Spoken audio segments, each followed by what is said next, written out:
કોલકાતામાં ડોક્ટર સાથે થયેલા દુષ્કર્મ અને હત્યાના મામલે સમગ્ર દેશમાં વિરોધ થઈ રહ્યો છે, ત્યારે ભરૂચ ઇન્ડિયન મેડિકલ એસોસિએશન દ્વારા સાંજના સમયે કેન્ડલ માર્ચ યોજી આરોપીને કડકમાં કડક સજા થાય તેવી માંગણી કરી।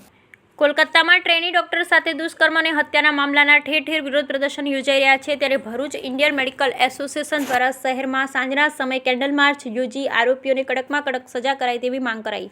કોલકાતામાં ટ્રેની ડોક્ટર સાથે રેપ વિથ મર્ડરના મામલા સામે આવ્યા છે, જેના સમગ્ર દેશમાં ઘેરા પ્રત્યાઘાત પડી રહ્યા છે અને દેશમાં ઠેર ઠેર વિરોધ પ્રદર્શન યોજાઈ રહ્યા છે, ત્યારે આજે ભરૂચના તબીબોએ ઇન્ડિયન મેડિકલ એસોસિએશનના નેજા હેઠળ સવારથી પોતાની ઓપીડી સેવાઓ બંધ રાખી માત્ર ઇમરજન્સી સેવાઓ ચાલુ રાખી કોલકાતામાં એક ટ્રેની ડોક્ટર સાથે થયેલા દુષ્કર્મ અને હત્યાના વિરોધ નોંધવામાં આવ્યો હતો, જ્યારે સાંજના સમયે સેના 5 બત્તી ખાતે એકત્ર થઈને સેક્રેટરી પ્રગતિ બારોટની આગેવાનીમાં 5 બત્તીથી હોસ્ટેલ ગ્રાઉન્ડ ખાતે કેન્ડલ માર્ચ યોજી આરોપીને કડકમાં કડક સજા કરાય તેવી માંગ કરી। Bureau report Vilar Gohil, Bharuch.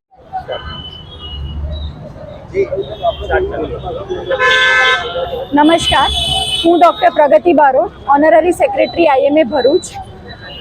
આજ રોજ આજીકર મેડિકલ કોલેજ કોલકાતામાં થયેલ દુઃખદ ઘટનાના વિરોધ પ્રદર્શનના ભાગરૂપે અત્યારે 8 કલાકે IMA ભરૂચના તમામ ડૉક્ટર્સ તથા ભરૂચના મોટાભાગના પ્રોમિનન્ટ NGOsના સહયોગથી અમે એક પીસફુલ કેન્ડલ માર્ચનું આયોજન કરવામાં આવેલું છે।